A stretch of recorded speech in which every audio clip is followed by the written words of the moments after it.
2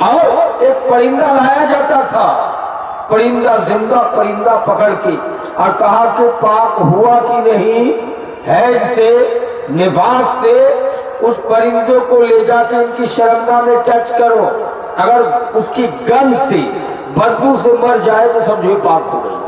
بدتمیزی کی انتہا دیکھے امام کائنات نے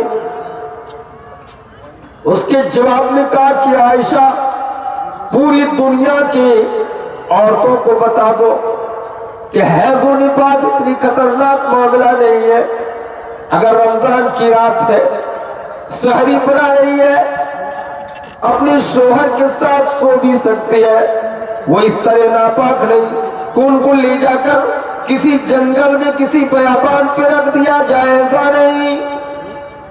کہا کہ عائشہ پوری امت کی عورتوں کو بتا دو کہ حیض کی حالت میں اپنے شوہر کے ساتھ وہ چپک کے سو بھی سکتی ہے، سب کچھ کر سکتی ہے نکاح، لیکن بیوی سے مجامعت نہ کرے، بیوی سے وطی نہ کرے، بیوی سے سیکس نہ کرے۔ نبی کائنات نے کہا کہ حالت حیض میں اگر کوئی ناجانکار مرد اپنی بیوی سے ملاقات کرے گا یا اپنی بیوی سے سیکس کر لے گا تو ایسی صورت میں اس کو خطرناک ایڈز سے جیسی مہلک بیماری ہو جائے گی، اس لیے بیوی سے سیکس کے علاوہ سب کچھ کر سکتا ہے۔ اور جانتے حضرت عائشہ کے پاس ایک عورت آئی، فتویٰ پوچھ رہی ہے کہ عائشہ اگر روزے کی حالت میں حیض آ جائے ماہواری تو کیا کرے گی؟ کا روزہ چھوڑ دے، تو بعد میں پھر روزہ قضا کرنا ہے۔ اگر 10 دن تک ان کو ماہواری کا خون رہا تو 10 دن تک روزہ نہیں کرے، اور نماز بھی نہیں کرے، تو کہا روزہ قضا کرنا ہے اور نماز موت، بغیر پڑھے ثواب مل گیا اللہ کی طرف سے۔ عورت نے کہا کہ اللہ کا حکم ایسا کیوں ہے؟ کیا بولی عورت نے عائشہ سے؟ فتویٰ پوچھنے آئی ہے کہ عائش بتائیے کہ حیض آئے تو عورت روزہ قضا کرے گی، یعنی بعد میں رکھے گی جب حیض ختم تک، لیکن نماز بعد میں نہیں پڑھے گی۔ ایسا کیوں؟ حضرت عائشہ نے فتوی کا جواب نہیں دیا، کہتے حروریہ، تو تم حروریہ قبیلے کے ہو، بدعتی ہو کا شیعہ ہو کی بدعتی بریلوی ہو، حروری ہوگا تم۔ کہا کیوں؟ ہم تو مسلمان ہیں۔ کہا کہ مسلمان ایسا سوال کر سکتا ہے کہ اللہ نے ایسا کیوں کیا، ویسا کیوں کیا؟ کوئی کہے گا مغرب کی 3 رکعت کیوں، فجر میں 2 رکعت کیوں، عشاء میں مغرب میں پہلی 2 رکعت میں زور سے قرات پڑھی جائے گی، قرآن پڑھی جائے گی، الحمدو پڑھی جائے، لیکن 1 رکعت مغرب میں باقی میں 2 رکعت دھیرے کیوں؟ کہا کیوں کا سوال کرنے والا بدعتی ہوگا، اللہ کی بنائی ہوئی شریعت میں، اللہ کی بتائی ہوئی شریعت میں کیوں نہیں کر سکتے؟ میرے بھائی پتہ یہ چلا کہ عورتوں کو بھی اونچا مقام مذہب اسلام نے دیا ہے۔ بیٹی بچاؤ بیٹی پڑھاؤ کا نعرہ مذہب اسلام نے سب سے پہلے دیا ہے، سمجھ رہے؟ نبی نے کہا سید القوم خادمہم، قوم کا سردار قوم کا خادم ہے، دیش کا پردھان منتری امت کا نوکر ہوتا ہے، دیش کا چیف منسٹر نوکر ہوتا ہے۔ اس لیے عرب کا بادشاہ آج تک بادشاہ نہیں لکھتے ہیں، سگنیچر میں کیا لکھتے ہیں؟ خادم الحرمین الشریفین، مکہ مدینی کے غلام۔ الحمدللہ ہمارے موجودہ پردھان منتری ماننی شری جناب نریندر مودی جی کہہ کہ میں دیش کا چوکیدار ہوں۔ ارے یہ حدیث کی نقل ہے، یہ اسلام کا نقل ہے، یہ سید القوم خادمہم کا نقل ہے کہ قوم کا سردار، قوم کا پردھان منتری دیش کا نوکر ہوا کرتے ہیں۔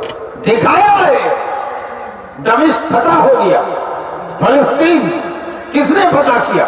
حضرت خالد بن ولید، ساتھ میں عبیدہ بن سراح جیت گئے۔ بیت المقدس کی چابی کرسچنوں نے کہا کہ آپ کے راجہ کے ہاتھ میں حوالہ کر سکتا۔ راجہ کب آئیں گے؟ راجہ کون؟ عمر بن الخطاب، حضرت عمر آئے۔ کیسے آئے جانتے ہیں؟ حضرت عمر اونٹ کا نکیل پکڑ کے غلام بن کے چل رہے ہیں اور نوکر کو اوپر بیٹھا کے رکھا ہے۔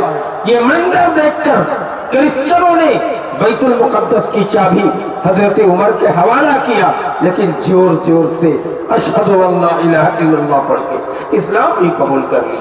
میرے بھائی، کس وجہ سے فاروق اعظم اپنے غلام کو، اپنے نوکر کو اونٹ کے اوپر بیٹھا کے رکھا ہے اور حضرت عمر دیش کا پردھان منتری ہو کر، خلیفۃ المسلمین ہو کر کے نور نکیل پکڑ کے کھینچ رہے۔ اس سے دیش کا باپو، ہر روپیے میں فوٹو۔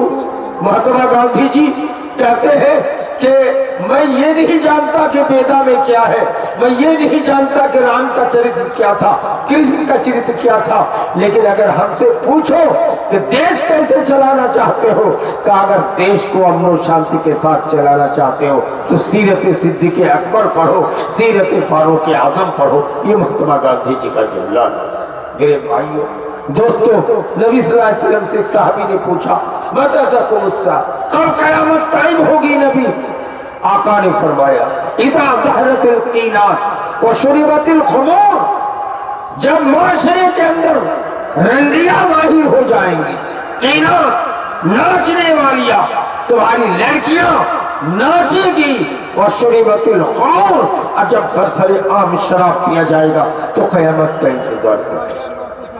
نبی کائنات نے عورتوں کے ڈریس، آج کے لہنگا جو پہن کے گھومتی ہے ہماری بیٹیاں، ہماری مائیں، شرم کرو، اس کی پیشن گوئی آج سے 1700 سال پہلے نبی کائنات نے کہہ دیا تھا کہ قرب قیامت میں کاسیات عاریات، کپڑا پہنی ہوئی ہوں گی لیکن دیکھنے میں ننگی معلوم ہو، اتنا باریک کپڑا پہنا۔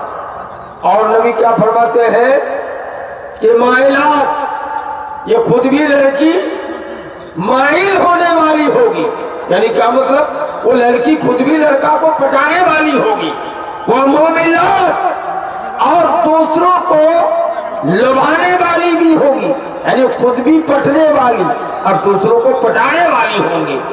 نبی نے فرمایا ایسی عورتیں جنت پانا تو دور کی بات ہے، جنت کی خوشبو تک نہ پائے۔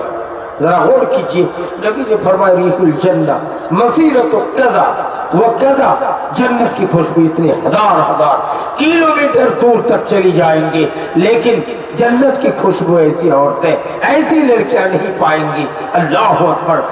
ظہرت القینات نبی نے کہا، ناچنے والیاں ظاہر ہوں گے۔ آج ڈی جے اور رنگ برنگ کی غلط چیزیں، ناچ کے سامان، موسیقی آلات مہیا کرائے گئے ہیں۔ آج ہمارے گھر میں اپنا بیٹا ہے، چھوٹا سا ہے، 2 سال کا ہے، بیٹی ہے، ناچ رہی ہے، گانا سن کر ڈانس کر رہی ہے، ہم مولوی ہو کر، انجینئر ہو کر، اہل حدیث ہو کر خوش ہو رہے ہیں اور دکھا رہے ہیں کہ دیکھو میری بیٹی ڈانس کر رہی ہے، میرا بیٹا ناچ رہا ہے۔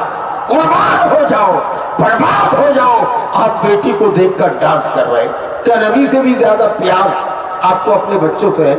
نبی کائنات اپنے لگتے جگر حضرت حسین رضی اللہ تعالیٰ عنہ سے اتنی محبت ہے کہ عشاء کی نماز حسین کو گود میں لے کے پڑھا رہے۔ سمجھ رہے؟ جب رکوع میں جاتے حسین کو رکھ دیتے، سجدے سے اٹھ کے جب قیام کرتے حضرت حسین کو گود میں لے کے قرآن عشاء کی نماز پڑھا رہے، اتنی محبت۔ یہ حسین ہے، چھوٹا بچہ ہے، نبی مسجد نبی میں خطبے کے لیے منبر پہ کھڑے ہوئے، آذان ہو گئی، حسین کو آتے ہوئے دیکھا، نبی منبر سے اتر کے باہر چلے گئے، حضرت حسین کو گود میں لے کے جمعہ کا خطبہ دیا۔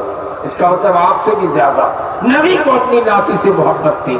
لیکن حسین چھوٹا بچہ ہے، صدقے کا کھجور رکھا ہے، حسین ایک کھجور اٹھا کے منہ پہ رکھ لیے، نبی اٹھ کے دوڑتے ہوئے آئے، حضرت حسین کے منہ میں حلق میں انگلی ڈال کر نکل دی، اور بخاری شریف کا لفظ ہے، نبی نے کہا حسین ہش اگل دو، صحیح مسلم میں ہے ٹک ٹک، حسین اگل دو، آل رسول کے لیے صدقہ جائز نہیں ہے، آل رسول صدقے کا کھجور نہیں کھا سکتے۔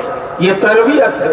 ایک طرف حسین سے محبت ہے تو دوسری طرف حسین کو ڈانٹ سنا رہے ہیں. ان کی منہ سے صدقے کے کھجور کو نکال کے پھینک رہے ہیں، جس صدقے کو کھانے کے لیے ہم اور آپ جیسے مولوی پریشان ہو جاتے ہیں، عام جنتا بھی پریشان ہے. نبی نے فرمایا صدقہ تو اوسخ الناس، یہ صدقہ لوگوں کا میل و کچیل ہے. آپ کو پھوڑا ہو جائے، گھاؤ ہو جائے، اس کے پیپ کو نکال کے، جہنم کی پیپ کو نکال کے رکھا جائے.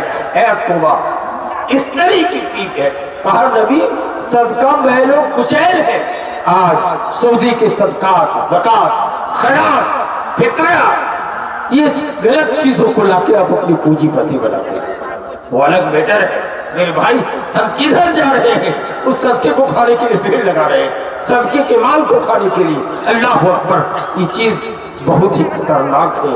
نبی نے فرمایا صدقۃ ترد البلا، اس سے مصیبتیں دور ہوتی ہیں. کہا صدقے کے حقدار کون ہے؟ نبی نے فرمایا فقراء، مساکین، جو ہر درجے کا محتاج ہو وہ کھا سکتے ہیں. کہا بڑے لوگ کھا سکتے ہیں؟ کہ نہیں، گنہگار ہوں گے. کہا حضور ہم مدرسے کے نام پہ چندہ کر کے کھا سکتے ہیں، مسجد کے نام سے چندہ لا کے کھا سکتے ہیں، سعودی سے، قطر سے، دبئی سے، قطر سے، کویت سے، بحرین سے کھا سکتے نہیں. بخاری کی حدیث ہے قیامت کے میدان میں سب کو جمع کیا جائے گا، الگ الگ بھیش میں. کوئی جمع ہوگا تو ان کا گردن ٹیڑھا ہوگا، کوئی آئے گا تو کسی کا ہاتھ ٹیڑھا ہوگا. کچھ لوگ جمع کیے جائیں گے جن کے چہرے پہ گوشت نہیں ہوگا. آپ میڈیکل کالج میں جا کے دیکھے ہوں گے، سر پہ ہڈی کی بوڈی کھڑا ہے، حاضر کیا جائے گا. کہے گا یہ کون لوگ ہیں جن کے چہرے پہ گوشت نہیں ہے؟ کہا کہ آقا یہ وہ لوگ ہیں جو لوگ طاقت رہتے ہوئے بھیک مانگتے تھے، طاقت رہتے ہوئے بھیک مانگتے تھے، طاقت رہتے ہوئے بھیک مانگتے تھے. ہائے ہائے، صحت مند ہیں پھر بھی زکات لا کے کھا رہے ہیں، صحت مند ہیں تو بھی بھیک مانگ کے کھاتے ہیں. اللہ اکبر. الید العلیٰ خیر من ید السفلیٰ، اوپر والا ہاتھ نیچے والے ہاتھ سے بہتر ہے. لینے والا سے دینے والا بہتر ہے. تعریف کیا گیا ہے نبی کائنات صلی اللہ علیہ وسلم نے کہا جتنا دو گے اتنا سسٹم نکلے گا. اور ایک حدیث سنا دے، علامہ ذہبی رحمہ اللہ نے ایک واقعہ نقل کیا ہے حدیث نے. کیا واقعہ؟ ایک سیٹ آدمی، ہمارے غفور صاحب، عبدالغفور صاحب سیٹ کی طرح، یعنی مدرسے کا پڑھا لکھا مولوی نہیں تھے لیکن انگریزی لائن کے پڑھے لکھے تھے. کہا مولانا صاحب یہ مسجد بنانے کے لیے آپ لوگ پریشان ہیں اور حدیث سنا رہے کہ من بنا للہ مسجدا بن اللہ لہ بیتا فی الجنہ، جو اللہ کی رضا کے لیے مسجد تعمیر کرے گا اللہ تعالیٰ ان کے لیے جنت میں ایک گھر بنائے گا. مولانا یہ گارنٹی نامہ ایک کاغذ میں لکھ دیجئے. مولوی بھی ڈر گئی کہ یہ تقریر کر کے تمہیں پھیر میں گر گیا کہ من بنا للہ مسجدا بن اللہ لہ بیتا فی الجنہ، یہ مجھ سے جنت کی گارنٹی نامہ مانگ رہے ہیں. ہم تو کوئی اللہ تھوڑے ہیں کہ جنت کی گارنٹی دیں گے. کا گارنٹی نامہ لکھ دیجئے. کسی اچھے اور بڑے مولوی نے امام صاحب کو مشورہ دیا کہ گارنٹی نامہ لکھنے میں کیا ہے، یہی حدیث لکھ دیجئے نا، من بنا للہ مسجدا بن اللہ لہ بیتا فی الجنہ، جو اللہ کی رضا کے لیے مسجد بنائے گا اللہ ان کے لیے جنت میں گھر بنائے گا. دے دو لکھ. دے دیا تو کہا آج سے چندہ کرنے کی ضرورت نہیں ہے. سیٹ نے کہا میں تنہا جو بھی پیسہ لگے گا مسجد کا. سیٹ پیسہ دے کے مسجد بنا کے فائنل ہو رہا ہے لیکن سپنا دیکھ رہے ہیں. سے کیا سپنا؟ علامہ ذہبی نے نقل کیا ہے، سپنا دیکھ رہے ہیں کہ اس مسجد بنانے کی وجہ سے گاؤں کی ایک عورت مجھ سے پہلے جنت میں داخل ہو رہے ہیں. لوگوں کے سامنے سیٹھ جی بیان کر رہے ہیں کہ مسجد میں خرچ میں دے رہا ہوں، اس مسجد میں سارا پیسہ میں دے رہا ہوں. لیکن کیا بات ہے، آج 3 دن سے لگاتار میں نے سپنا دیکھا ہے، میں نے خواب دیکھا ہے کہ میرے پہلے ایک عورت جنت میں جا رہی ہے. لوگوں نے کہا شیطانی وسوسہ ہوگا سیٹھ جی، ڈیلی دیکھنے سے کیا ہوگا؟ کہا کہ نہیں، یہ شیطانی وسوسہ نہیں ہے، میں آج بھی دیکھا ہوں، کل بھی دیکھا ہوں، اس سے پہلے بھی خواب دیکھا ہوں.